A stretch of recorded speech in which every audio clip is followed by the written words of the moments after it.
I mean, all the way up until probably the early 90s when cars shifted to start becoming smaller.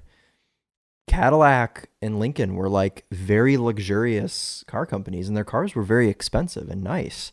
And then all of a sudden in the mid 90s, they just like went to shit, and they were just like disgusting, like, you know, like Yeah. there used to be a They were just phrase up-badged, like, oh, this like is the other Cadillac models. of Yeah. whatever. Like means that used to nothing be. Now it means nothing because you can go out and have an XT4, which is just like a pile of sick formed into an SUV.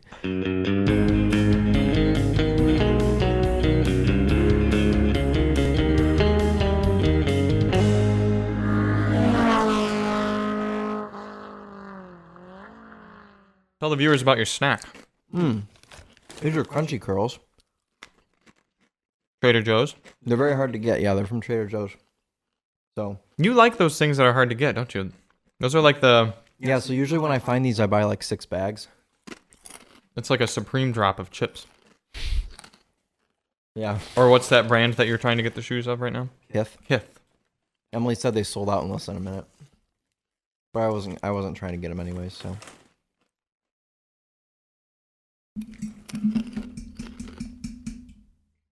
Episode 46. Is it? Yeah. The Joe Biden episode. Why? 46th president. Oh. From the United States for us. For those of you who are international listeners to the Daily Motor Podcast. We got a bottle of Evian. Did you get that last night at the gas station with Amos? No. Bought it at LAX. Mm. Still haven't finished it. How was your LAX experience this week? Terrible. Really? Mm-hmm. You didn't have time to go to the lounge, is that why? Because the new LAX lounge is awesome. Well, the way there was fine. Getting in there was fine. Picking the car up, fine. But when I went to return the car, as it turns out, there are 2 parking spot locations. Yeah. I was already running late. I was already like, guarantee I miss my flight. Like, I have to do everything perfectly or I'm going to miss my flight. I pull up to the wrong parking spot location because on the instructions it says give the car to valet. And the only parking spot with valet is the one that I went to because the other one doesn't have valet. And I pulled up and I'm like, I have a car for the company. And they were like, they had no idea what I was talking about. And I showed them the address and they didn't speak English, but they were like, really? no, this is not, like they spoke enough English to tell me I was in the wrong place. So I was like, okay. So then must have been so stressed. I was so stressed. And then, so I've got my car pulled up, right? In the valet. The Kia Seltos. Kia Seltos. And this BMW pulls up right behind me and blocks the car in. So then I'm like, I throw the car in reverse and I'm like inches from crashing into this BMW because I'm trying to get out of here. So I like haul ass down the road. It's only like a 3-minute drive from the one location to the other. So that was lucky that it's that close. I pull in and I can't get in because you have to like swipe your credit card to get in. So I didn't, luckily, and I just like pressed the help button and I was like, oh, I have a car for so-and-so. And they were like, oh, okay. So they opened the gate for me, but that was it. They didn't give me any instructions. So I called the toll-free number and I'm like, what am I supposed to do? And the guy was like very vague and then he hung up on me. He was very vague and then he hung up on me. And I was like, okay, so I'm driving all over this parking structure. I'm all the way at the top. I drive all the way to the bottom. There's not a single parking spot open. It's a full parking structure. So I'm freaking out. I'm already running late. I'm like, okay, well now I'm definitely going to miss my flight because I'm like in this parking structure and my plane boards in like 20 minutes. I'm like, was this before or after you texted me and said like you're guaranteed? This was after I texted you. So I'm going up. I'm crazy going up and down this parking structure. I call again. I'm like, this is ridiculous. Like somebody needs to help me. So I call again and the guy's like, okay, you need to come up to the main floor. So I drive all the way back up to the main floor. I'm like 4 levels underground. And I'm like, okay, I'm on the main floor now where? He's like, okay, now you should turn left and go to what used to be our valet area, but now it's inactive valet and I'll open the gate for you. And I'm like, okay, like you couldn't have just told me that when I talked to you at the gate. Like, But anyways, so I pull in there, back the car in, scramble to grab all my stuff. And luckily there was a bus already there. I like threw the keys at the lady. She took them and I was gone. And again, luckily, this is one of those things where you're like, the weird things usually work out for me. The bus was right there. There were other people on the bus, but Delta was the first stop. I walk in, there's zero line, plus I had clear. Security was very quick, got right through. At LAX too. Yes. And I literally walked up as the flight was boarding. That's gangster. Yeah. So again, a perfect example of the stuff that should be easy for you. Because like when I dropped a car off at the same spot for LAX, I just like pulled in. Here you go. Left. Yeah. So that part's always cursed. But then somehow it all still works out for you. I know. We're going to have a busy podcast today, ladies and gentlemen. Episode 46. Oh, yeah. Because we've driven about a billion cars this week. I have some chip caught in my throat. We have some Beach Plum LaCroix. I have a Pacific Cooler Capri Sun, which is like empty now, but I've got water as well. Pacific Cooler. They still make that flavor, huh? Yeah, that's like an OG flavor from our childhood. It really is. It's like throwback status. Did your mother enjoy her birthday gift that you got for her? Yes. That was a reason I almost missed my flight because I stopped before I went out. So we went out to Palm Springs this week for BMW Test Fest, and before we went out there, I told my mother, and she was like, "Oh, you're going to Palm Springs? There's this really good outlet mall that you should stop at because they have all of these like designer brands that there aren't outlets like anywhere else. Like this is the only place." And I was like, "Okay, cool." So I looked it up, and it was like 45 minutes from the hotel. I'm like, "Okay, I'm probably not going to go to that." Like in the proper direction. Time. Yes. Well, it was in between the airport and the hotel. Yeah. So you were able to hit it. It was you on didn't the have way. To go the opposite way. But I wanted to go on the way to the hotel because then I wouldn't have had like a time limit, but also Charlie texted me and he's like, "Oh, we can film BMWs early." So I just went right there so I could start working. Mm-hmm. So then I decided, I'm going to stop there on the way back. But the problem was the outlet didn't open until 10 a.m. Oh. And I had to You left at like 9:15, 9 o'clock. Yeah. So I pulled up to the outlet mall at 9:58. Wow. I walked up to the door as they were unlocking the store that I wanted to go into. What store is that? Rag and Bone. Oh. Because my mom loves their clothes, so I went in there, and I just bought her a beanie of a color that she didn't have. It was like half off. Maybe they'll sponsor the Daily Motor Podcast. Rag and Bone. Maybe. So I run in there. I didn't get to look around. I just like grabbed a beanie. I didn't know what I wanted to get, but I saw it was a red beanie. I was like, "Oh, that's cool. She doesn't have that color." Bought it, left, ran back to the car, got in, and it was like a mad dash to the airport. I think I got like 21 mpg in the Kia Seltos. I was thrashing it. I was like driving like I was driving like an asshole. Yeah. But what worked out is I looked up and it had a little fast pass. Ooh, so I was cheating. I was going around the traffic because I could use the carpool lane. POV. The HOV. I could use that lane because I had the little pass in it. So I was flying. I was skipping a bunch of traffic. You have Waze going, watching for cops. I had Waze going. I had Apple Maps going. It was stressful. I was like, I wasn't even like I hadn't eaten the whole day and I wasn't hungry because I was just so set on making it. Nice. And you did. And I did. By just a few minutes, I made it. So very nice. Yeah, it was a terrible ride back. But thank goodness you had filmed the day before. I know, because you just wouldn't have. I wouldn't have been able to film. Yeah. Or no, I would have filmed. I just I would have missed my flight. So tell us about the Kia Seltos. What do you think? The Kia Seltos was good. Yeah, it's about the size of the Kona, I believe. Yeah, it's I think it's more attractive than the Kona. And that's what I was going to say is exterior-wise and interior-wise, because as we like to see, it has some color contour on the dash. This one had a blue piece of trim on the dash, and it looked nice. It goes so far. Yeah. In adding to the design elements, because you get in a Kona and it's all gray and black, and it just doesn't work. It doesn't look great. Otherwise, though, it had plenty of, it had enough power. Is it the NA 1.6? No, it was a turbo 1.6. Oh. So it was quick. 7-speed dual clutch, which was a little jerky. I don't love dual clutches in regular cars, though. That's because dual clutches suck. dual clutches should only be in performance cars. They shouldn't be in normal cars. Right. So like I was in traffic and the dual clutch was just like, like jerking me all around. Was it? Yeah.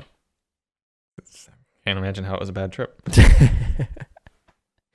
But no, I think the Kia Seltos was a fine car. It worked exactly. It was transportation. Well. It was transportation. It was on the way back. It was the fastest car in the world. Yeah.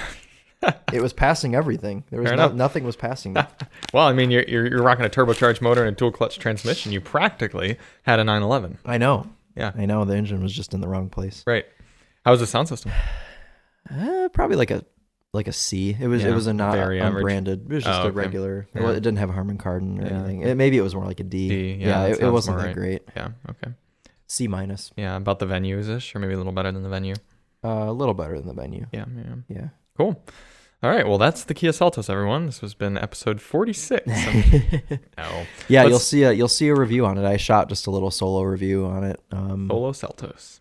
Just around the streets of Palm Springs. And if you really want to see some driving, there will be a Winding Road magazine video of me on the Canyon Road in the Seltos. So Coachella Valley, Canyon Road, all the way up to the lookout. And I don't think there was any traffic with the Seltos. I was able to hustle the shit out of it. He didn't lift the entire drive up, just barely. Just floored it the whole way. Yeah. We drove a lot of cars, so let's start at the top. Monday morning, we got delivery of our Hyundai Santa Fe plug-in hybrid. Yes. A car that we quite like. We like, except for the fact that it's a plug-in hybrid. Yes. The verdict is Santa Fe, good car. Plug-in hybrid, good powertrain, but not together. It's a good car, but it's not a good plug-in hybrid. So don't get the plug-in hybrid. Just get the normal hybrid. Gets the same fuel economy when your plug-in aspect runs out. Probably gets slightly better even because it's a little bit lighter, and costs about $5,000 less than the plug-in hybrid. It'd take you about 6 years, conservatively, like low estimate, 6 years to make that money back up. Yep. So don't worry about plugging in. Don't worry about having a charger or anything. You get a little bit more cargo space, less cost, and easier ownership experience to just get the standard one. Other than that, we really liked the Santa Fe. It's a very straightforward car to use. Nice to drive. We put a lot of miles on it, drove it in many different situations. Very, very pleasant to be in. That's about it. Quilted leather. Mm-hmm. Yep. Yeah, sound system was fine. Yeah, it's a B. Yeah. I thought the sound system was pretty dang good. Really? Did you end up having the Quantum surround on or off? I turned it off because it was too screechy with it on. Yeah, that makes sense. Could you do me a favor, Christopher? Give us some heat. I'm a tad chilly in here. Yeah. It is a little. Yeah, you can turn it down to maybe like 76 and make sure the fan is on 1 because we don't want our listeners' delicate ears to be accosted with heater sound. It's been a beautiful fall here in southeastern Michigan. We've had a lot of nice days. Yeah, thanks to global warming. Yeah, thank you all of you who are driving gas guzzlers because you're making Michigan a very desirable place to live. Yeah. Actually, it wasn't too hot this summer. No, it was great. That's been a great year. What I don't understand about global warming. Well, because it's smarter to think of it as climate chaos. It just changes the way. I mean, yes, the entirety of the planet's like average temperature on the entire world is slightly going up, but just very, very, very marginally. But little effects like that can change, for example, where an ocean current goes from the weather over it, and that will just shift how we experience our weather. What a lot of people don't realize about global warming is the Earth is going to be just fine. It's what we've gotten used to as humans in the last 200 years or so is going to change. Yeah. So if you built $1 million house on the shores of the ocean in Miami, that might be underwater in 50 years if we don't change anything. Yeah. Us here in Michigan, no problem with global warming. Works for us. We got the Great Lakes. We're 600 feet above sea level, even at the shoreline. We can go north if it gets warm. Yeah, I'm good. But it's the fact that weather patterns are going to change and droughts and things. It's people wanting to build giant retirement communities in the middle of Nevada where they've got no water. It's going to be like, yeah, it's going to be harder and harder to get water if you continue to heat the earth up. So, yeah, I'll keep driving V8s. Daily Motor top tip: if you're China, stop polluting the earth. Yeah, China, back off our weather. Mm-hmm. Yeah. Other Daily Motor top tip. If you're India, stop polluting the earth. That too. Another Daily Motor top tip: Kim Jong Un. Oh God! Let's chill it here with the missiles a little bit. Another Daily Motor top tip: if you have a beautiful house on the ocean, sell that and buy a house on Lake Michigan instead. Yeah. Yeah. Or pick it up and move it somewhere else. Patrick Starr style. Mm-hmm. Yep. Anyway, yes, some beautiful earth right there. Mm-hmm. I wanted to ask you, in your opinion, after spending a good amount of time driving in California, do you think the drivers are better in California than they are here? Because I think yes.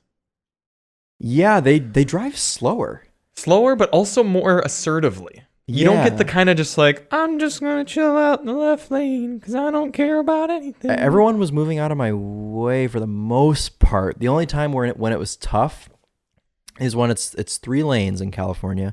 The 2 on the right are for anyone, and the 1 on the left is for it's the carpool. People who are late to the airport. Yes. I think that's illegal to drive in it when you're one person. Yeah, but you would probably be willing to break some laws if... I mean, I drove in it the whole way. Right. Yeah. Allegedly. I allegedly drove in it the whole way. Gavin Newsom, don't listen. At first, I was following the law, and I was like, God, I can't get by anybody because the people in the middle lane weren't moving over. And I was like, screw it. So I just went over. And eventually it turned, like, I was able to use it. Yeah. Because of my fast pass. But, yeah, I found that on the way there, that people just kind of like go 5 under the speed limit and just like relax, kind of. I don't know. I mean, there wasn't any real chaos. Sometimes things happen more suddenly, though. Like all of a sudden, traffic is just there. Yeah. In California, like there's no like easing into it, kind of. And also, why do entrance ramps have traffic signals? To cut down on like people merging right down and creating like a traffic slowdown on the highway. They try to space that out. Did you just blow through one? Through a red light? Oh, yeah. If Kia sends us a ticket for blowing a red light camera, I'm sending it to you. We'll use off the record. I don't think there was... Why would there be a camera on that? Because it's California. They watch everything their citizens do. I think Waze would have told me if there was a camera, wouldn't it? Yeah, they might have, actually. Yeah, so I don't think there's a camera. Well, if allegedly that... Sorry, Jeff. Jeff at Kia. Oh, yeah. Jeff will understand. Yeah. Sorry, Jeff. Mm-hmm. Isn't it interesting how we are like very choosy with our motor vehicle laws that we're willing to break? Yes. Because there are certain rules of the road that I will very rarely, if ever, I think maybe only twice in my life or so have I ever, not on a motorcycle, in a car, passed on a double yellow.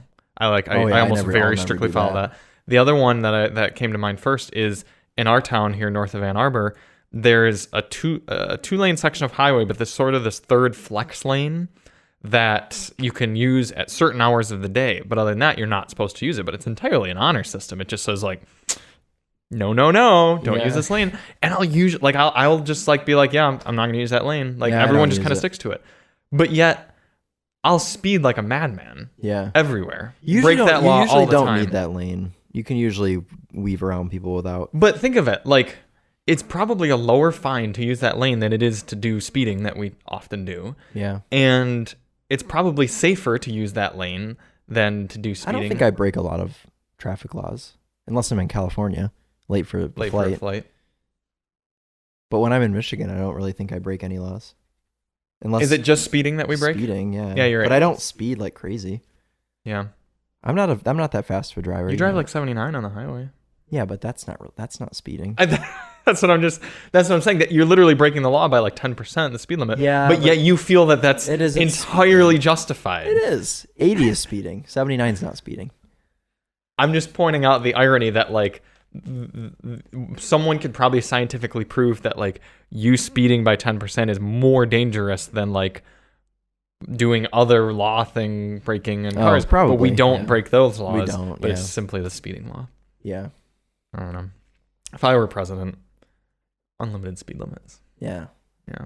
Survival of the Do you think people would get in more or less accidents if we didn't have a speed limit? More. Because people would speed in cars and with driving abilities that are not capable of it. That's true. Yeah. That's true. In America, they don't teach people how to drive. Yeah. So speeding laws are kind of like murder laws. It still happens, but it would happen a lot more if there weren't a law against it. Because like you and I will do, again, like 80 on the highway, but if there were no speed limits, driving out to Gingerman yesterday, I go 150. Exactly. I would have gone 130 in the Santa Fe. Yeah, we'd have pretty much every car that we own maxed out. Yeah. Yeah. So it's kind of good that they exist. I hate to say it, but what have we had recently that's had like a really high top speed? well, the CT4V Blackwing. Oh yeah, you could probably You probably chill out $150, no problem in that. Oh yeah. I mean the 911, Hellcat. GT3. Yeah. Yep. So speaking of that, we have a Cadillac CT4V Blackwing this week. Pretty cool. Yeah. You haven't driven it at all. Barely off the track. Yeah, but I mean, we drove it. Week. Yeah. Yeah, we kind of have it for an extended loan. Thank you, Cadillac. Yeah, so. Thank you, Cadillac, for letting us use your car, your brakes, and your tires. Yeah, we used the your odometer out of that. And it handled it really well. For a GM product, sorry, GM, to be thrashed on track as much as we did, that car didn't sit very much. And totally fine. Every GM product we've had has been fine. The CT5 Blackwing was fine. The C8 Corvette was fine. Mm-hmm. Have you guys had any other GM products? Have you had a Camaro out there at all? No, we've asked for many. Q's Camaro was fine, although he wasn't really pushing it too hard. Yeah. The interior is a little cheap for the money, and part of it doesn't help that we drove about 20 BMWs first and then got into that Cadillac, and it was kind of like, Put it this way, the Cadillac's interior feels about the same quality as the Hyundai that we have. So I don't know if that's telling you something about Hyundai, Hyundai's nicer, or telling you something about Cadillac. But well, the higher end Cadillacs are nice. I could rant all day about Cadillac. I know. Yeah. What brand frustrates you more, Cadillac or Lincoln? They both do equally. Equally, okay. I think Cadillac might. Well, Lincoln. Well, no, they both do, because back in the day, I mean, all the way up until probably the early 90s, when cars shifted to start becoming smaller, Cadillac and Lincoln were like very luxurious car companies, and their cars were very expensive and nice. And then all of a sudden in the mid 90s, they just like went to shit, and they were just like disgusting, like, there used to be they were just up-badged. Like, oh, this is the Cadillac of whatever. Like that used to be. Now it means nothing, because you can go out and have an XT4, which is just like a pile of sick formed into an SUV. Whereas back in the day, you could have like a beautiful Cadillac Brougham, which like immediate like baller status in that car. And it was so expensive. And it frustrates me. But have you seen recently this new $300,000 electric Cadillac? Mm-hmm. This is going to be the return of Cadillac. Okay.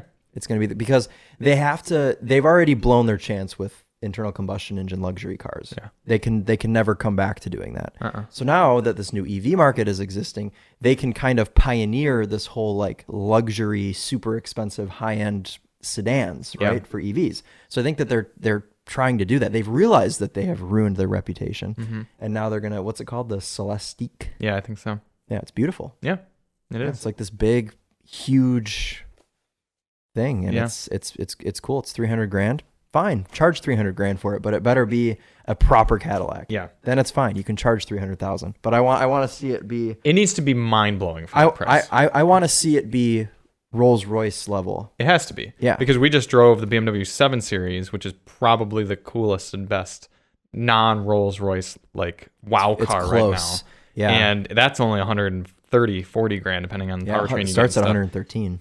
Yeah. 760. Well, no, the 740 starts below 100. Yeah. Yeah. So if you're charging $300,000 for a Caddy, it's gonna have to be twice that. I know. That's what I'm saying. And I think they can do it. I think they can too. When GM puts their mind to building a cool product, it's very good. Yeah. Very good. And this isn't to say, I'm not saying that I hate all Cadillacs, because Cadillac is great at building a performance car. And we've seen that for the past, when did the first CTSV come out? 2004? Yeah. So like they didn't get really good until about 2010 though, the second gen CTSV. The second gen CTSV. Well, the first one was an experiment. Yeah. But the Blackwing cars are some of my favorite cars that I have ever driven, period. So this isn't to say that I don't like Cadillac. I'm just saying that they've totally switched like from what they used to be to what they are now. And the Blackwing cars are really the only ones, and the Escalade V, though we haven't driven it yet because GM didn't invite us to drive it. Thanks. But the Blackwing cars and the Escalade V, super cool. Cadillac was never a performance brand. I don't know why they thought they needed to become the performance brand. They should have kept Pontiac. Yeah, Pontiac was right there. Yeah. Like, it blows my mind why they ended up doing that. Because now here in 2022, I say Lincoln still builds a much better luxury product than Cadillac does. Because you get a new Navigator, Aviator, anything like that. It's like, this is pretty nice inside. Yeah, I haven't spent.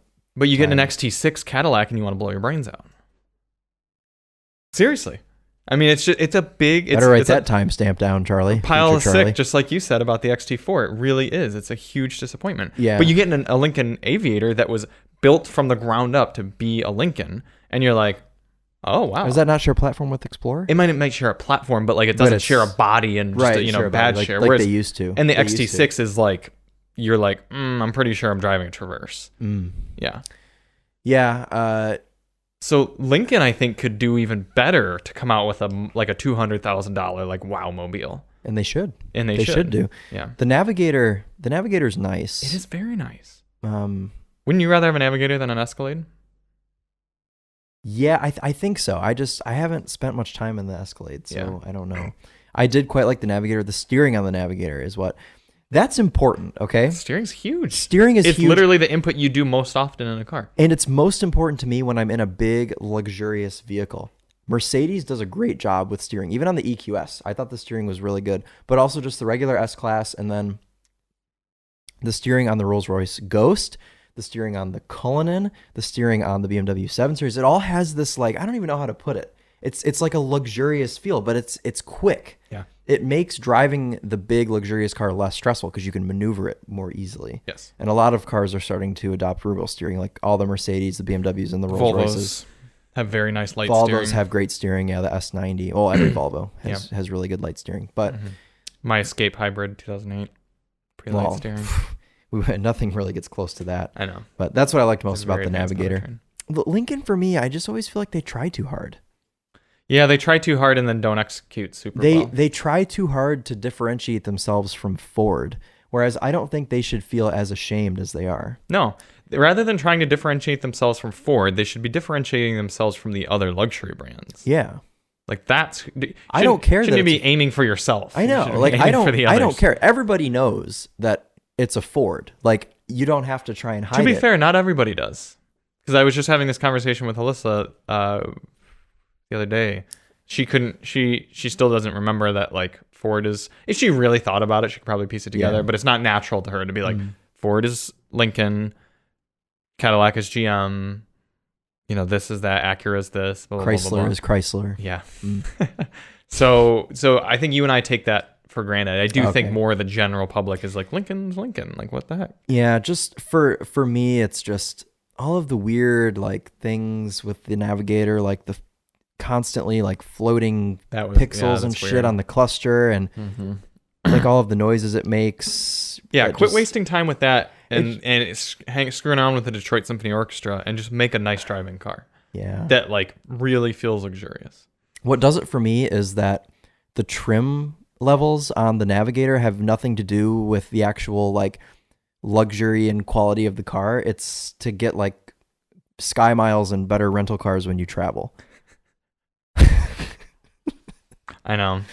American brands, man. It's just so weird. They just don't realize that the cars that are luxury brands now, like true leaders in luxury, mostly the Germans, but we'll throw, I don't want to go as far as Rolls-Royce. I'm talking BMW, Mercedes, like Lexus.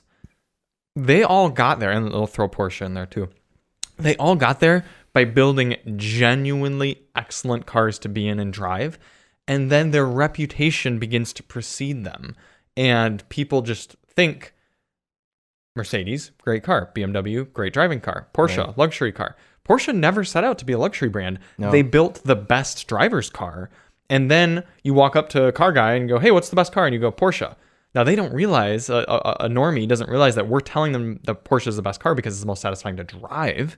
So they go buy a Cayenne and they're like, oh, I don't really like this. Well, it's like, yeah, because you didn't ask me what's the best, most luxurious car. You said, what's the best car? Porsche. Yeah. So Porsche has established itself. I mean, 20 years ago, Porsche almost went bankrupt. Yeah.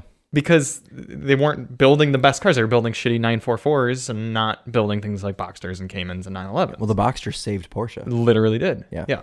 So all that's to say is if any brand, Genesis, Lincoln, Acura, it doesn't matter, wants to be considered one of the best, wants to be a luxury brand, you need to build the best of something. And like you said earlier, what do you do the most, at least now in 2022, what do you do the most in a car? You drive it. It should be the best driving experience.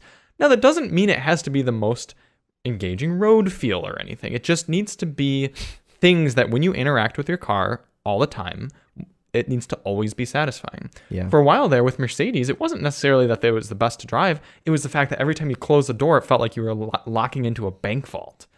People appreciated that. And then that kind of became to be, that's why Mercedes was great. Mm-hmm. Now Mercedes is going the other direction because you get in an EQS and you get frustrated by things and you don't want to be in there anymore. Yeah. And you can't see over the steering wheel. Yeah. And I worry that Lexus is going the same way because Lexus built up a reputation of being the most dead reliable car that was also very nice to be in and very easy to own. And it became a luxury product. And we're hearing worrying things about the new Lexus RX from Chris. Yeah. Yeah. We talked about that more last night. Did you? Yeah. I wanted to. I didn't want to share who it was in case he didn't want this out there. But I didn't say. Yeah, a journalist friend of ours. Yeah. Had both a Chevy Traverse and a Lexus RX, the new one, last week, and spent more time in the Traverse because it was easier to use. And that's the thing is like you're alienating this base of customers who have come to appreciate Lexuses by just being a very straightforward. Easiest car in the world to own. You go out and you buy an LS460 and you don't have to go back to the dealer outside of oil changes and that's it. Yeah. And like at 100,000 miles to do a timing belt. Sure. Yeah. Yeah. And they give you a nice loaner and they say, sir, nice to see you, sir. And every time you drive your car, it's the exact same experience and it's very easy and straightforward. Now you've got this complicated tech. The car's disgusting to look at and it's going to break because it's just all turbocharged. So I really worry about Lexus. I do. I always liked how Lexuses always felt older than they actually were because that's what they're supposed to be. Lexus takes their time with things. They take their time to perfect things. So when you get in a Lexus and you're like, oh, this feels like it's 5 years old. It's like, okay, yeah, it feels 5 years old, but it's going to outlive every German rival. Yes. Like it's just going to keep going. And who cares that it feels a few years older? Yeah. Guess we'll see. Right. I think what BMW is doing better than a lot of the luxury brands right now is all the luxury brands are just throwing technology everywhere they can. We're seeing it with Mercedes, Audi, with their like touchscreen down low that's all like capacitive and stuff. We're seeing it with Lexus. There's stupid new touch buttons that we'll talk about more when we have a Lexus to review. The new NX has it and the new RX. BMW is at least keeping the things that you have to do regularly fairly straightforward. We drove a lot of new BMWs this week, very tech-heavy type cars. They still had a normal shifter. It was different. A lot of them are this little dainty thing now. But they still it's still intuitive. You pull it down and you go into drive. Yeah. A lot of people like that. Steering, still very straightforward. All the buttons on the steering wheel still make sense. They still have clicky-click buttons for volume. There's none of this Mercedes bullshit where you have to like slide your finger on this little clitoris on the right side of the steering wheel and fondle it just right to get things to happen on the screen. The Mercedes, it threw me off because it's the same little square on each side of the wheel, but the right one controls the center screen and the left one controls the front screen. And there's nothing in your brain that like logically tells you that one does the other because it's rare that you drive with both hands on the steering wheel like this at 9 and 3. Right. I'm getting very ranty. Take a breath. I know. Yeah. All of this is to say is what I think BMW is doing best is still making their cars cool but easy enough to use. Because you and I were able to get in and start fiddling around with this very advanced 7 Series, which we're leading up to here, and figure everything out fairly easily. Yeah. And you can't say that about the other brands. No, I would say that 7 Series was right on what is acceptable as like too complicated. I would say it's sitting right there. Did you drive? You didn't spend much time in it. It had like 6 drive modes. Why? Well, let me tell you. Is this Just for the gas motor, just for the electric, or both? Both. Oh. So there's personal. So wait, before we get into this, Okay. let's just point out. So the most of the rest of the podcast is going to be talking about our trip out to Palm Springs to drive a lot of BMWs. BMW Test Fest. Some of them we'll talk about more quickly, but the stars of the show were the new 7 Series, essentially. So, all right, drive modes. So it had, I believe, 6 drive modes, and personal mode, which is just like normal, which is like the tan and blue mode. You know what I'm talking about? Yep. Sport mode. Straightforward. Very straightforward. Efficient mode. Eco mode, pretty standard. What were the other ones called? There was theater mode. Okay, so would that be if you were parked and you just wanted to watch the big screen in the back? So it lowers the big screen. Okay. It raises all of the shades. Oh. And it plays about 20 seconds of like a theater kind of opening. That's kind of cute. Can you use that while you're driving? Yeah. Okay. Yeah. And then there was another drive mode. This one was the weirdest for me. I'm trying to remember what it was called. It was called like digital art or something. And it was a purple drive mode. Okay. And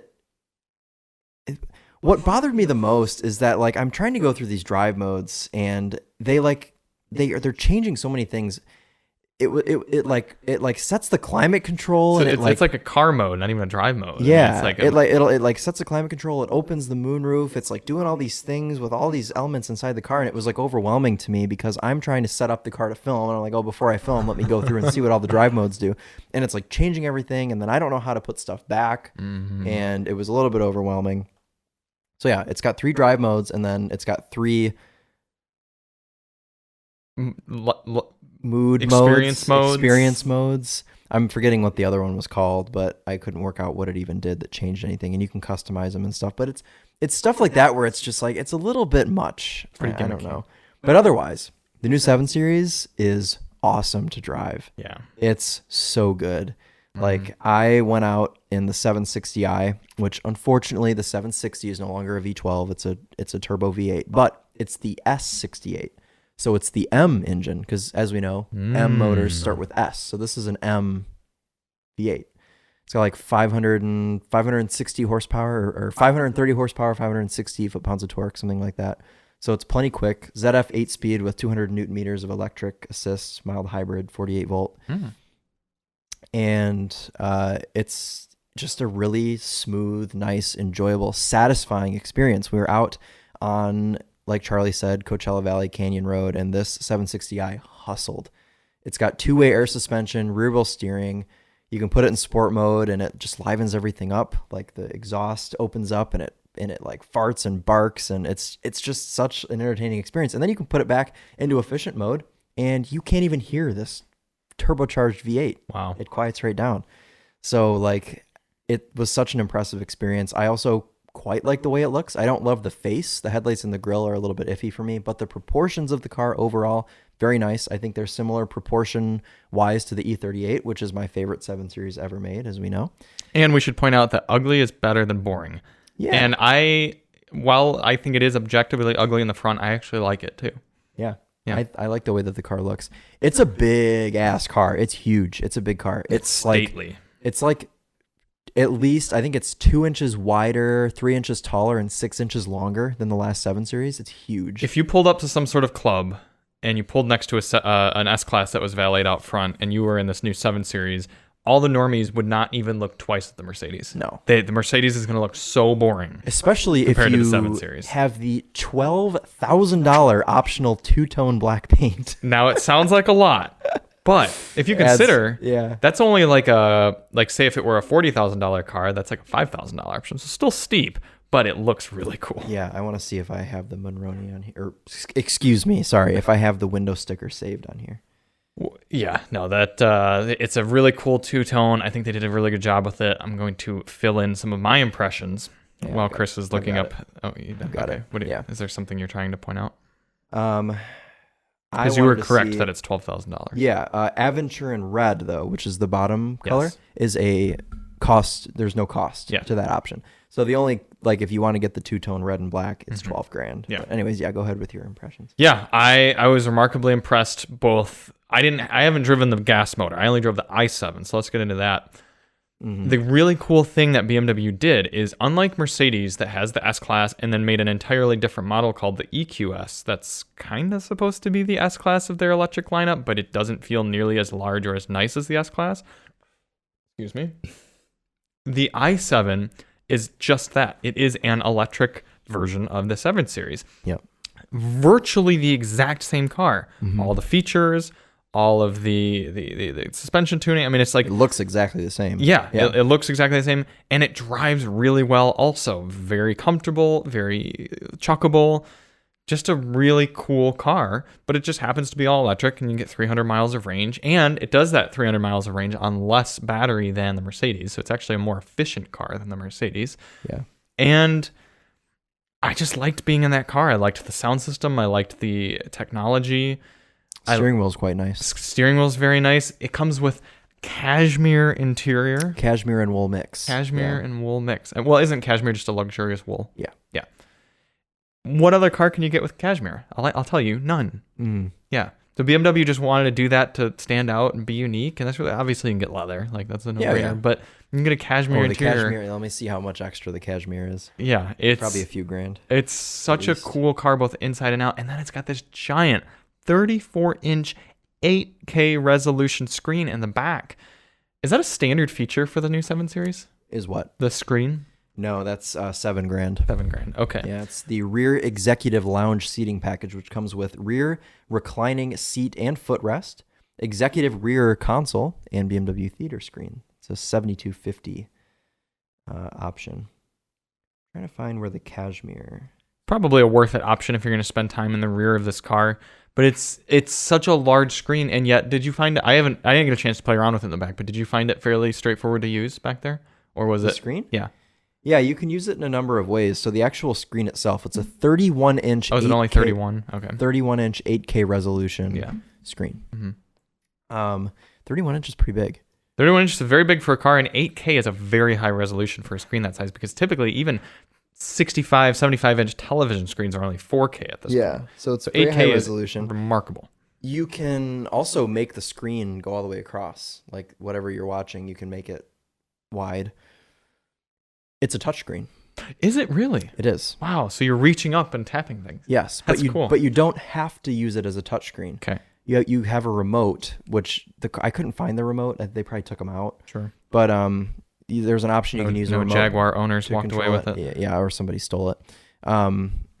You could use it with a remote. You can use it as a touchscreen, or you've got a little screen on the door panel which you can do some functions with.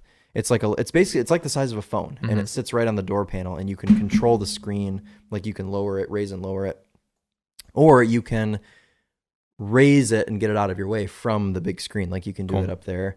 You can also adjust the screen. You can tilt it, like it'll have different tilt angles if you want to reduce glare, or you can bring it closer to you, further away. So there are a lot of different adjustments you can do with that. Not to mention, this package comes with that rear lounge seating. So you can press a button that says lounge on the little thing, and in about 90 seconds it takes about a minute. Yeah, I timed it in my Topher video. It takes about a minute, but it reclines you fully in the back, and Chris like straight down. Up looked like he was in a movie theater. His feet are all the way up. He's got a little footrest. Yep. It's a very cool setup for I've never been vehicle. in another car that allows you to do this. Obviously, there are other cars that allow you to recline in the back and put your feet up to an extent. But my legs, I'm 5'11", my legs were extended completely out. And you could probably be up to like 6'2" or 6'3" and fit back there with your legs fully extended. And then you have this screen that drops down, and like it's such a wild experience in that car. So it was a cool car to drive, cool car to be in, and a cool car to look at. I mean, they really killed it. I didn't like the vent controls, though. Yes, the vent controls are kind of strange. You don't actually touch the vent. You sort of touch this adjustment below it and sort of aim the air at you. They need to stick out further. Okay. I don't mind not being able to see them. I couldn't get a good feel for that, because it's like you don't grab, like, so for example, in the new Hondas, like the Civic, the CR-V, whatever, same sort of thing. You don't control individual vents. You have little knobs that you point the air with. Yeah. And I like those because they stick out and you can actually aim them. But in the 7 Series, it's like you use your thumb almost, and you like it's almost like a track Yeah, trackpad ball thing. Kind of like yeah. So I don't know. I mean, it's like a little petty complaint, but Yeah, I don't know. I think luxury cars should have laser adjusted vents, and you should be able to point the laser right at your forehead, and the vents will like automatically. That's a good idea, actually. Yeah, it could like aim anywhere on your body, and be like, I want the air right here, and then it'll. Bzz. Yeah, that is good. BMW, if you're listening. The coolest thing, though, or not the coolest thing, but one of the coolest things is the integration of Hey BMW with iDrive 8 in the new 7 Series, because you can tell it to do a ton of different things.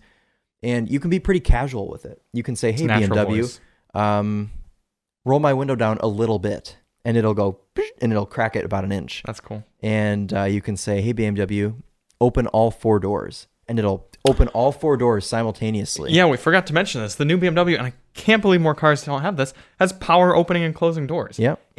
That raises the luxury quotient of a car so far. Yeah. Like, it's a huge flex to be able to be in your car and be like, goodbye, and just press a button and your door closes. Your door closes. And it actually even works better than the Rolls-Royce, because the Rolls-Royce you have to close. Or, sorry, you have to hold it to close. BMW, you just tap. You just tap and your door closes. Yeah, like, it's in an easy spot too. It's huge in a flex. More convenient spot. The Rolls-Royce, you kind of have to grab the dash, and the BMW, it's just a little button right to the left of the steering wheel. Yeah.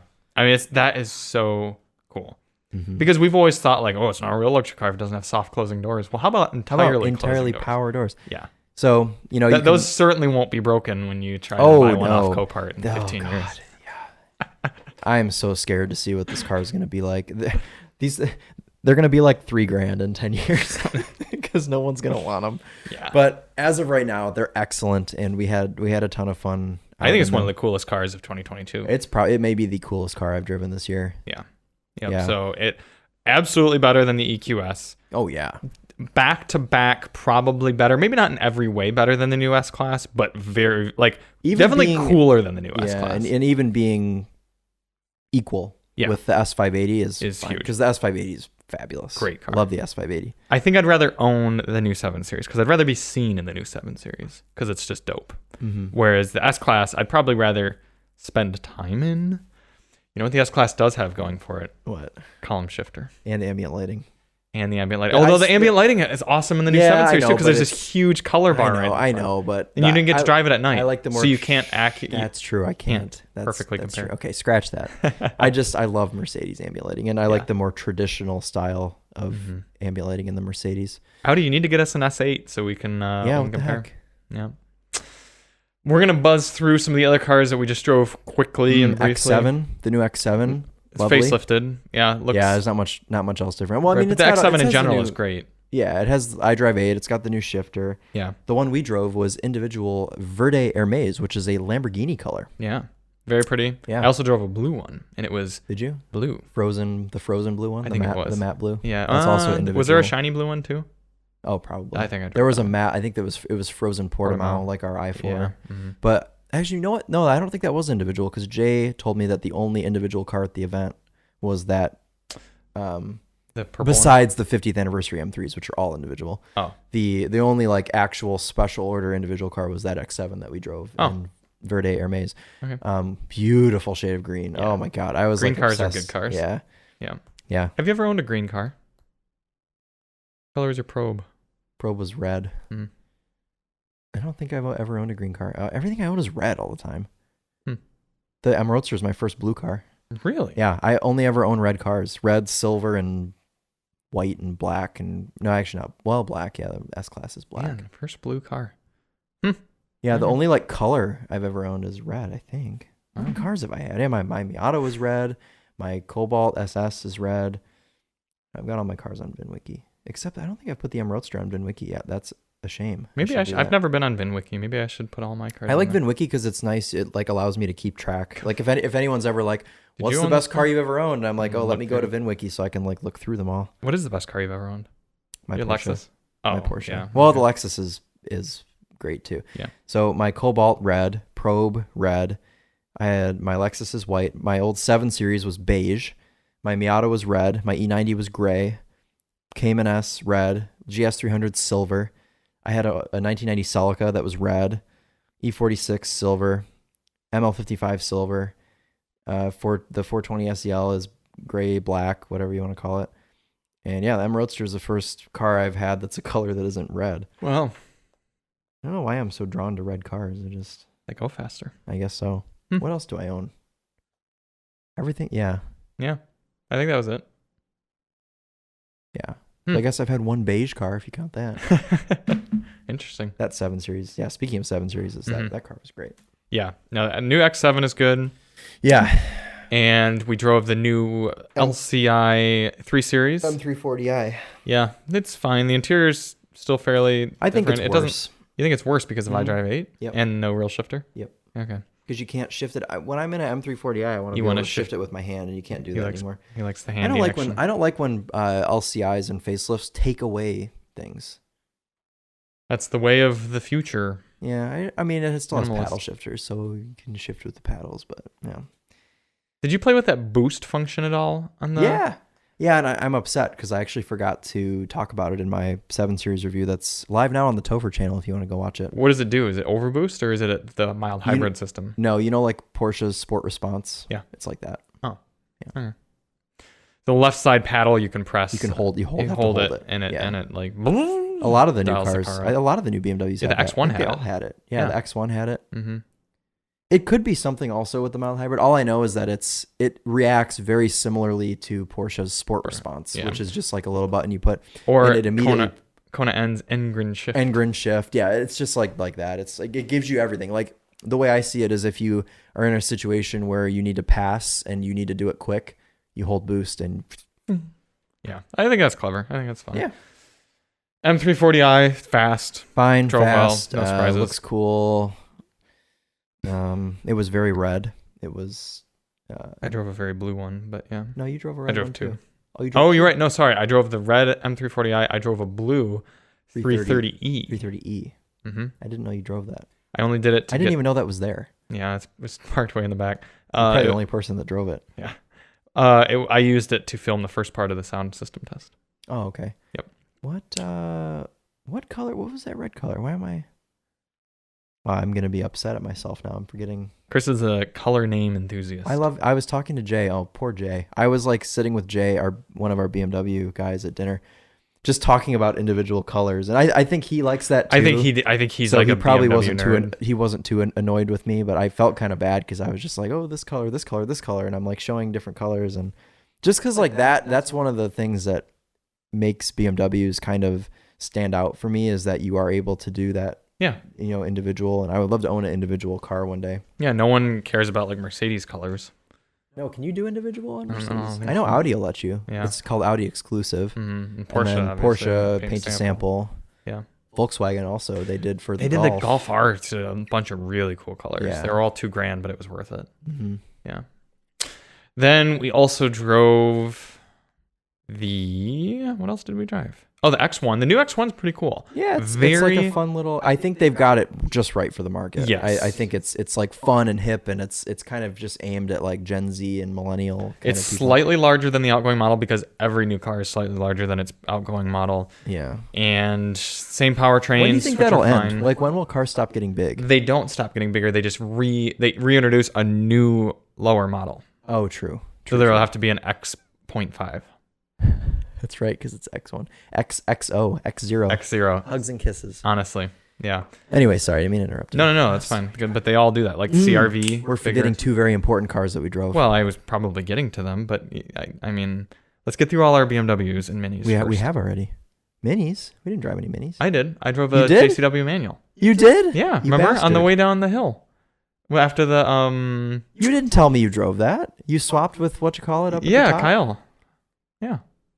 I thought you were. I've been betrayed. I thought you were there when I was like, I should see if I can swap cars with him. Yeah, but you didn't tell me that he just okay. Let me swap. Yeah, he was like, that's a great idea. Working. No, I was working. I did too. I shot a winding road review on the JCW. Yes. Oh, I squeezed it in.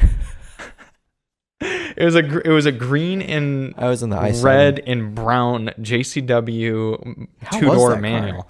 Meh. What? Meh. Yeah, that powertrain's not very good as a manual. It's way too much rev hang. It's not very fast. Man.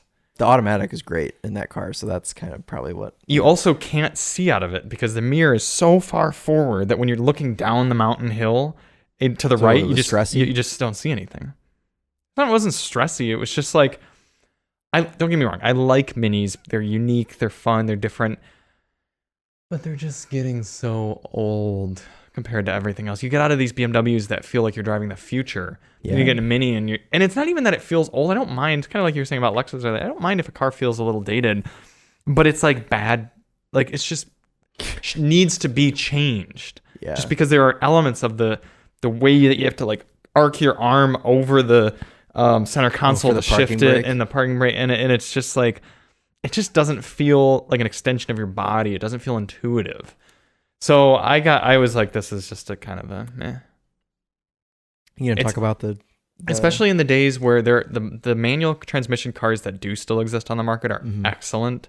Cadillacs, the Hyundai products, the Civics, and then you drive the mini manual and you're like, yeah, not very good. I just take the DCT. And I'm guessing that it did not have the JCW performance exhaust. No, they don't do that anymore. Oh wait, because it's too loud. Probably. That's unfortunate. Mini decides to be boring. But yeah, it was fine. So that's the Mini we drove. They had some other cool Minis there. Did we really not drive any other BMWs? I thought we were going to talk about the bicycles that you drove. I can talk about the motorcycles. I'm just making sure we got all the cars. 7 Series, X7. i7. The M4 CSL. Oh, right. And I drove the M350 50 jar. 50 years. In Techno Violet. Haha. Yeah. So that looked pretty. Color. It was just an M3, facelifted M3 with iDrive 8. Very fast, drives well. Yep. Okay. M4 CSL. M4 CSL was actually really cool. I expected it to be just kind of like the M3 comp. Like, oh, wow, there's even more power in this car. Oh, it's faster. But no, because they're only making 1,000 and they cost about double the price of a normal M4. Yeah. But they made it a genuine racer's car. Pretty much every bushing that was in that car, they turned into a bearing, a ball bearing. And you turn it and immediately the car responds. It feels like you're karting. But with a car that has nearly 600 wheel horsepower all sent to the rear wheels. It's loud, very nice to drive. The steering wheel's too large and thick. That bothered me. I think it's because they've learned their lesson. Because the last iteration, the M4 GTS, everybody hated. The steering wheel? No. You're not commenting on the steering wheel specifically. You're talking about, the car. The M4 GTS. The one that had water injection? Yes. Everybody hated that car. Oh. So. It's weird. I haven't heard that, but. Okay. Well. This car was excellent. Everyone just said it wasn't enough. Oh, I see. It was double the price and it wasn't enough. But now it seems that they've.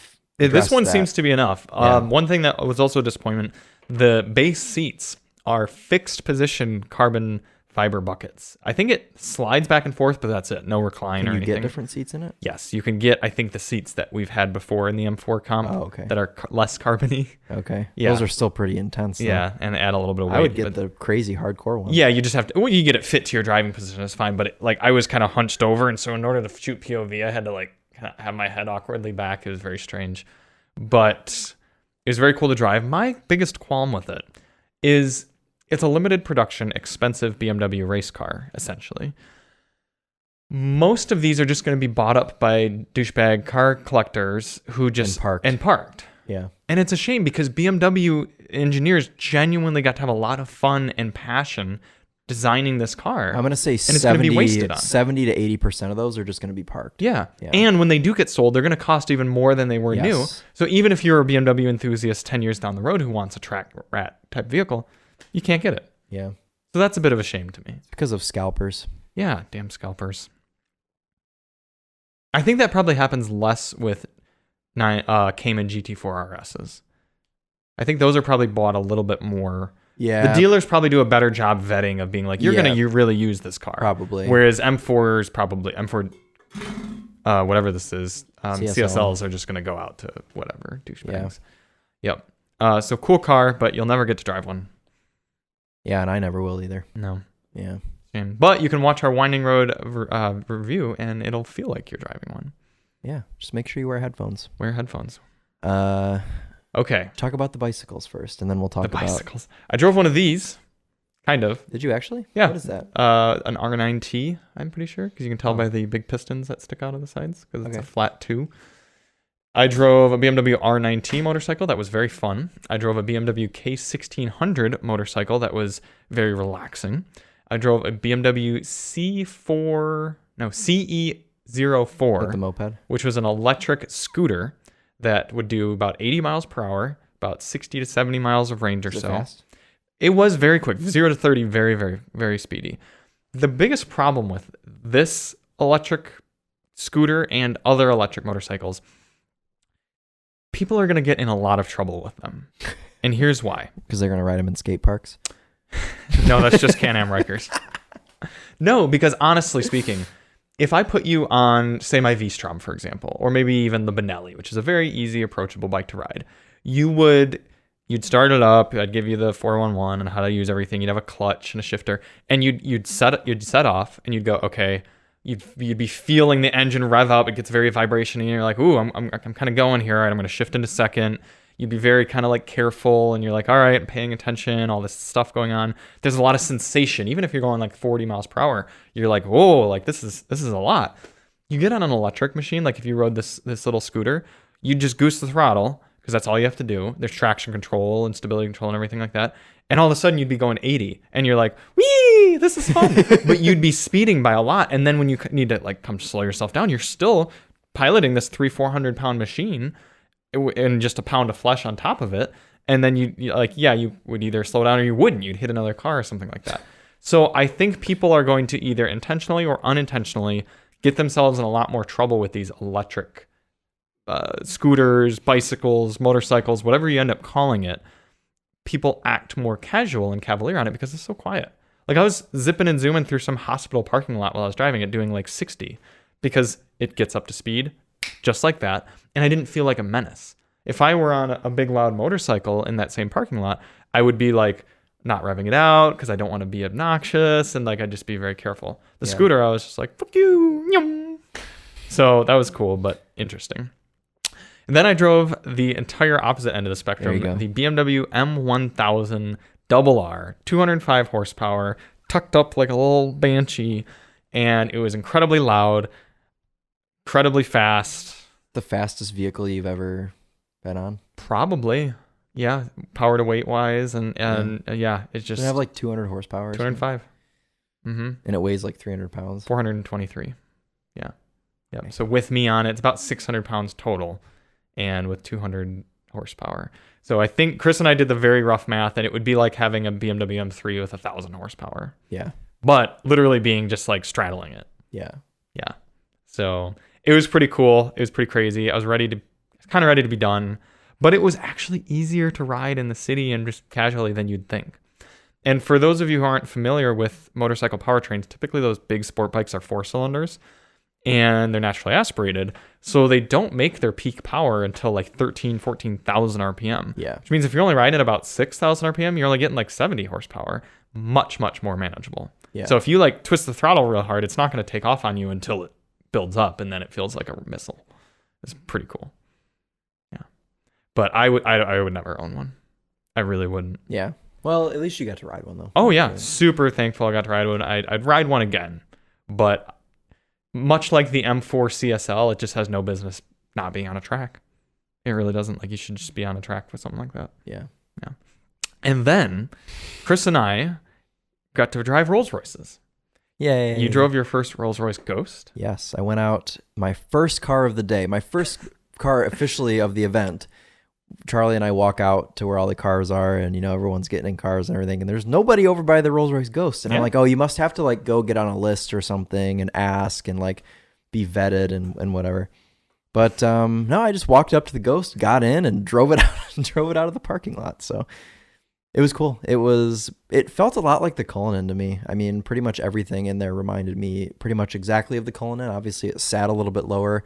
The steering was slightly quicker, and like, that was just about it. It had rear wheel steering, which was nice.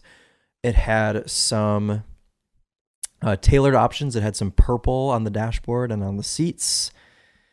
Total MSRP. Oh, it was a Black Badge, which is like a $40,000 option. I think it makes it a little more powerful, right? Black Badge, like a little bit more power. I don't know. I don't know. I have no idea.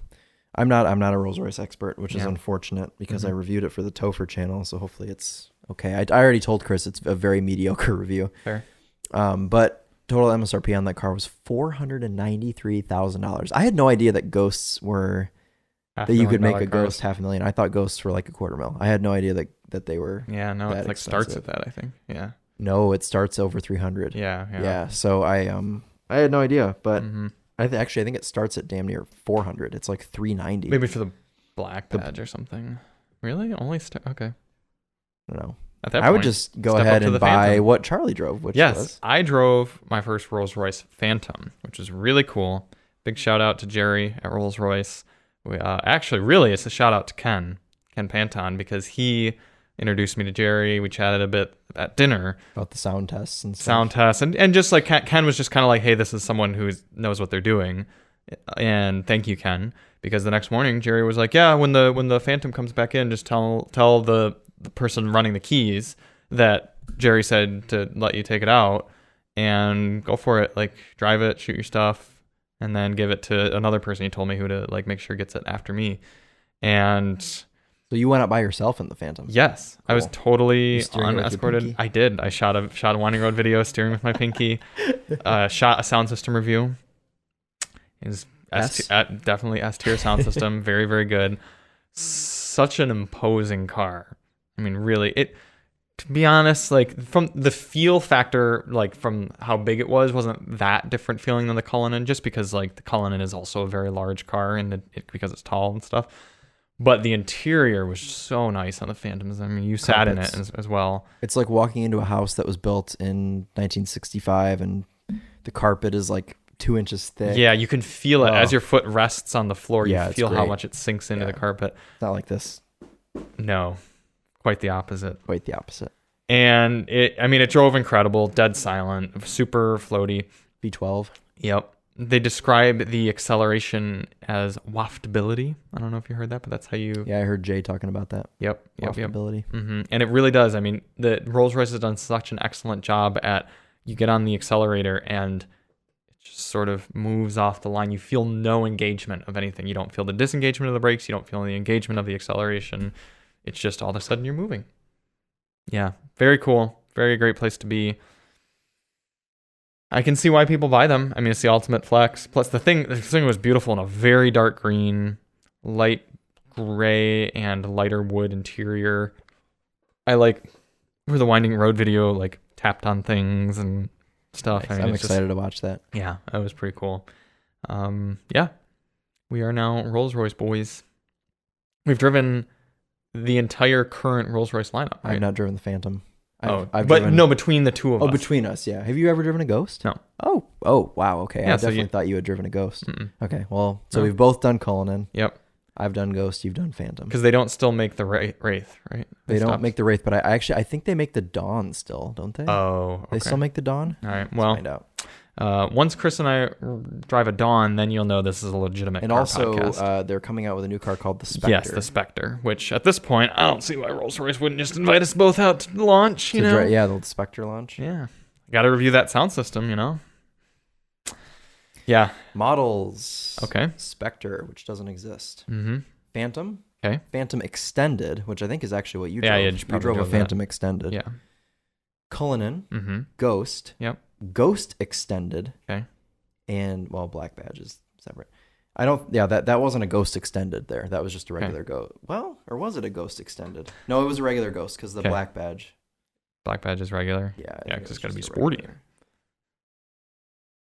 Yeah, so no they Dawn? actually don't make the Dawn or the Wraith anymore. Yeah. Well, I assume it's because the Spectre is replacing, because the Spectre's a two-door. Yeah. So there'll be like a Spectre and then a Spectre convertible.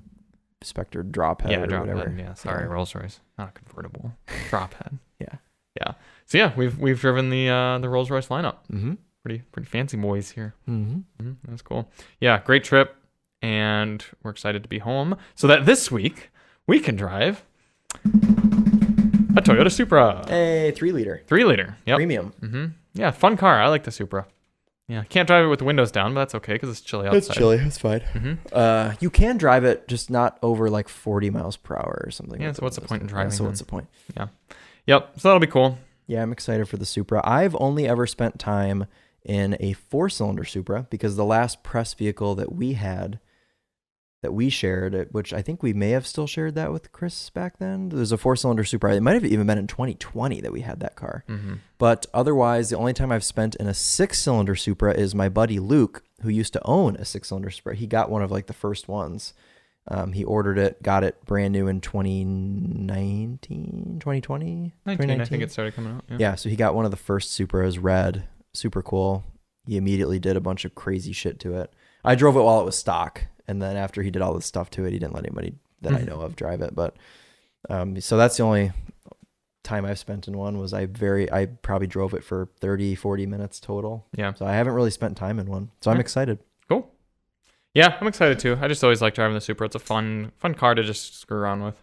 Yeah, and they're very fast. Yeah. Because it's BMW. It's B58. I mean, it's basically a M340i. Right. Yeah, or M240i. M240i. Yeah. Or a Z4, Z440i or whatever they call it. Yeah. Which I haven't driven the new Z4. I know. It's because BMW like yanked them out of the press fleets and haven't really had them around. Yeah. There's an LCI though. Yeah. So we'll probably. That might look good for the LCI. Yeah. So we'll probably get one next year. Yeah, probably. In the spring. Cool. Or in California. You have a Copart car for us, right? Oh, yes. At least one. Multiple Copart cars. See what we got here. Oh, it's 1:00 already, Charlie. I know. We've been busy boys talking about all our Beamers. Oh, I have multiple Copart vehicles. Okay. We'll just have to kind of speed through them. I have 18 cars on my watch list. We're not gonna. I should update you. I've bidded on 2 things last week. Yeah, you bid on a Mini, didn't you? Didn't you bid on a Mini? A Countryman? Oh, I did. I bidded on. I might have. I don't know if I bid on that one. Charlie's an animal. He's just been bidding. Is there something you're not telling me? Are you making more on ad revenue? No, I'm just. I sold that Ninja. So. Oh, I get. Okay, that gave you a little cash. Alyssa did tell me though I'm not allowed to buy more things without selling the Escape. So. Oh, and she is your wife now, so that is actually valid. Yeah, exactly. I was gonna say, oh well, who cares? But you're married, so. Let's look at my bid status. Lots lost. Oh, does that not tell you? Not winning? Oh, probably because they're already gone. I bid on that moped. We know that, but I lost that because Copart didn't list that properly. It was the wrong model. Go to lots lost, and then go to sometimes it freaks out with that. Set that to like 60 days. Yeah. Okay, never mind. All right. I also bid on a snowmobile trailer. Oh, the one that had the bent. That was bent in the front. I don't think so. It was like remarkably good shape, and like I bid like $500, and the last I saw it went up to like 4,000 or something. It was 4,000? Dude. I couldn't find anything wrong with this trailer. It was like it looked like a perfectly good trailer, and it was probably worth 15 grand. Whoa. Yeah. So, because it was an enclosed, like fully enclosed, like 20 some foot, like 4-place snowmobile. So you bid on it. You bid on very untraditional things on Copart. A Yeah. moped, a snowmobile trailer, and maybe a Mini Cooper. Can't remember if I bid on it or not. Yeah. All right. What do you have for us? Well, I want to start with something that is also untraditional. Okay. Because I appreciate that. It's very much a boomer thing. Oh, but so it's a Buick? I want your take on it.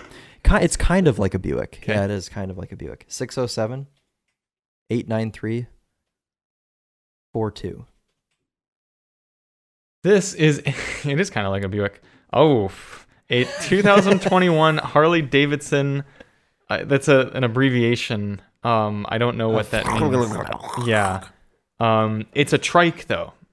Harley Davidson does trikes for boomers that can't ride normal motorcycles anymore. Look, even the gauges look like a BMW LeSabre. Do you lose ability to like balance on motorcycles when you? Yeah, I think so. Especially if your strength isn't really there. If you can't like one leg, right. like get it around. So they make this one's looks like it rear-ended something because it's all smashed in the front. Estimated retail value is something I wanted to talk to you about because Is that right? I think that would be right if it were brand new because it's a 2021. Yeah. So its estimated retail value according to Copart is $40,000. I like how the Copart camera person couldn't even focus their camera. Focus it. Yeah, I know. Also, how is this not a running and driving vehicle? Like, it doesn't look that damaged. Maybe there's no keys. But the gauge cluster's on. Is it out of gas? Go over to the. Yeah, I mean the fuel tank is on E. It's out of gas. You think that's the only reason? Probably. You think we could pure sale buy this for like $8,000 and just fill it up with fuel and put a new fender on the front, and all of a sudden it's like a $40,000 bike? Maybe. Trikes are very expensive though, and this one looks fully loaded. You know, Steve would probably be a good resource for this. He'd probably know. Well, he's listening. Steve, what do you think about this? Yeah, he would know more than I. I'm not Steve, a Harley enthusiast. Steve, in case you're just listening, through our wall. Come on over. 1HD 1M AF 12 MB 853815 is the VIN. This doesn't look like it's a thing that should be there. No, that's broken. Oh, is it punctured into the... Or is it a tube? It might be a tube from the tire that came out. Oh, and this has a lot of impact on it. Maybe it flipped on its side and the motor blew up because it was like running on its side. Maybe. These are not very complicated motors though. They're like air cooled. They don't even have like coolant and stuff. Okay. That is an interesting find. Is it Detroit? No, Cleveland. So we couldn't buy it anyway. Salvage. No, we can buy it. You can buy stuff in Ohio? Oh, fair enough. You can't buy salvage cars in Michigan, but you can in Ohio. For whatever reason. Because Ohio sucks. All right, what do you got for us? Okay, I've got another one for you. Also untraditional. First one of these I've seen crashed. Any guesses for what it is? Obviously, it's brand new. I'm going to guess an Escalade. No. Okay. 588-311-02. This is a 2022 Hyundai Ioniq 5. Wow. Yeah, quite damaged. Yeah. I like how this is run and drive, though. Yeesh. Must have a charge still. Yeah. Well, it's pretty messed up. Somebody put 7,500 miles on this, so that's pretty good amount of driving.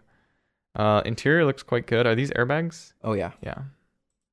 Side curtain airbags work. Yeah, that thing's pretty messed up. It's also in Ohio, so it's got a salvage title. Yeah. But we should buy this and put the powertrain in something else. Your Mercedes. Yeah. Yeah, that would actually be pretty dope. Mm-hmm. Too bad there's no buy it now. It's already at 8,900 pure sale. Someone's probably gonna pay like $30,000 for this thing. Yeah, fix it up. Because honestly, if you went, just fix it. Yeah. If you went and inspected it, and this lower portion below the doors was fine, this is just 2 doors and a front and some interior things.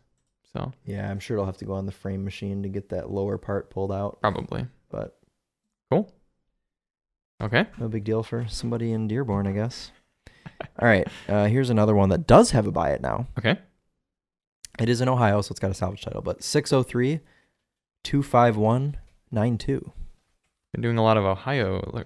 Yeah, I was on Ohio Copart the other day, so I was saving some. This is a 2014 Nissan Leaf S, and for some reason, they think it's still a good idea to ask $4,250 to buy it. Way now. overpriced, and it has a salvage title. Way overpriced. But look for what they salvage. think retail value is on it. They think this car is worth $13,000. Couldn't you get these fixed. new for that back in 2014? Practically, yeah. And the S is the base model. Yeah. And this thing has been ass-packed. Yeah, no, it doesn't look that bad. No, but it's still, for like $2,000. Maybe. I was gonna say I would pay like $1,000 for this car, and the current bid is already $1,500. Right, and after this minimum bid, you got to pay fees. Yeah, usually it's safe to say you can add $500 to $600 on top of whatever you're paying. Yeah. So. Yeesh. Yeah, that's too much, man. Maybe for a clean title that you could just throw a new hatch on and call it good, but these only have like 60 miles of range at this point. So. Okay. Bad car.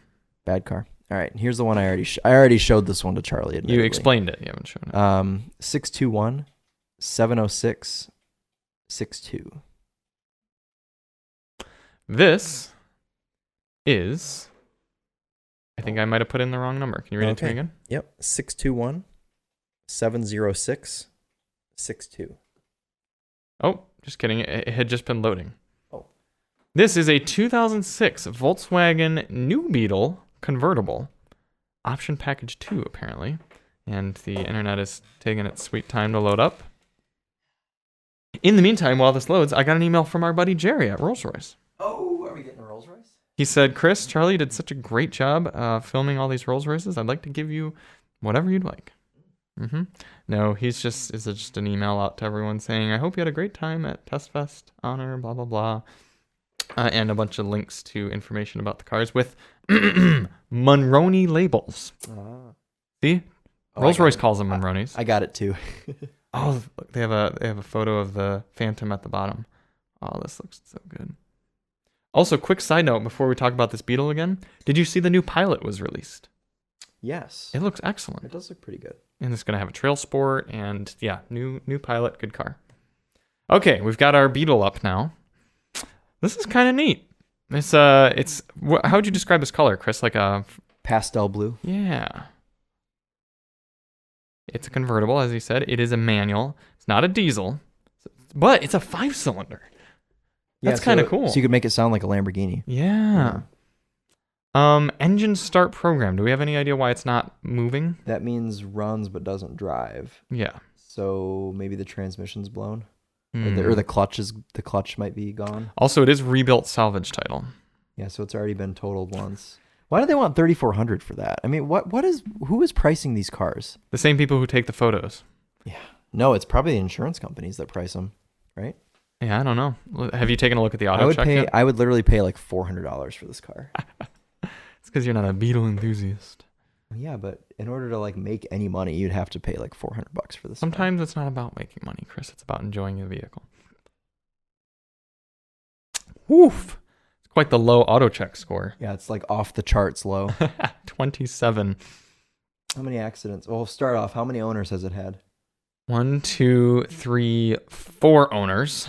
No, it spent some time in Florida. It was salvage title, rebuilt. It had an accident in 2014. That's the only accident it's had. Purchased in Wisconsin. It'll say. Cooling system was serviced a lot of times.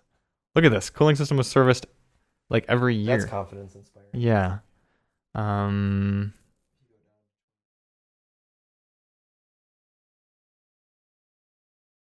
Rear impact with another vehicle. Minor to moderate. Okay. Cooling moderate system usually means frame damage. was looked at a ton of times. Reported at auction, auto auction 2017. So if we put in the VIN, we could probably find it like somewhere else. It was reported at an insurance loss in 2019. Did it get flooded maybe? In Florida, yeah. Accident didn't get reported. Okay, so it's been in 2, and then it was rebuilt in 2019, but then got a duplicate title in 2020 for it. Oh God, yeah, no, don't. This car's a nightmare. That's like horrible. That needs to be a parts car, and it needs to get. Oh, but it's got a little necklace hanging from it on the passenger side. Oh yeah. So you know it was owned by quality. Somebody responsible. Mm-hmm. Look at all those glorious 5 cylinders in it. Oh, that's good. It's missing the center pass through. The back seats have obviously been underwater. Look at that. Yeah. Bad. Could you imagine paying bad car? $4,000 for this thing? No, that's. Oh, and it's got your favorite thing, a steering wheel cover and a key cover. A little condom for the key. Okay. Yeah, that's not worth more than $500 max. Like out the door. Yeah. Clearly been towed.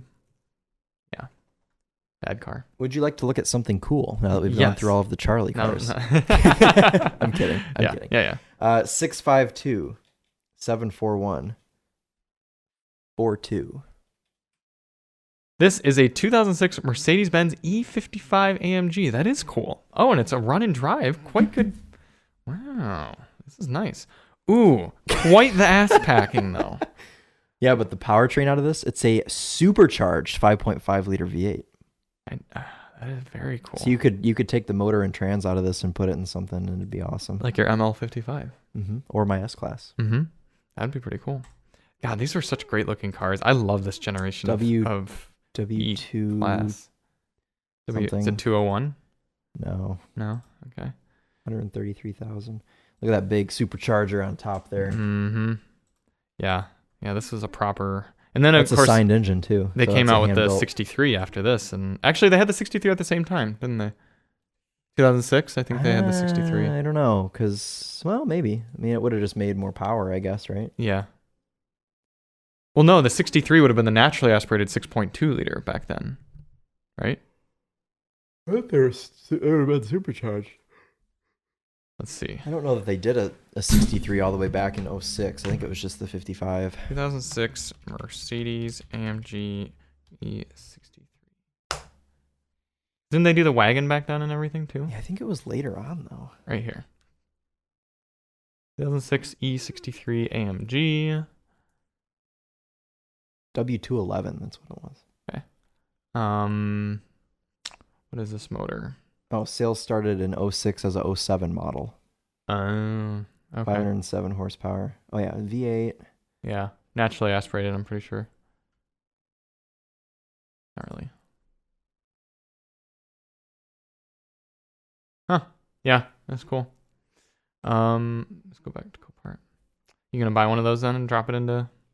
That would be sweet because you could part out the rest of it. Someone would want the. I mean, just the wheels alone should be worth like $1,000, right? Well, maybe that one in the back gets smashed. Doesn't look like it. Oh, yeah, it doesn't look too bad. Mm-mm. Yeah, someone might, since they're legitimate AMG wheels and not just like AMG Sport wheels. Right. Someone would want the interior bits. Yeah, a lot of the interior AMG bits. cluster. The front bumper is different. The hood's probably different if it's got like power bulges in it. Mm-hmm. Interior's in pretty good shape, all things considered. Wait, go to the steering wheel. Oh, okay. It looked like the airbag was missing, but it's not. Yeah, the hood looks unique. Headlights potentially. Sell those. Sell the Headlights badge. are probably worth a lot. Yeah. Yeah.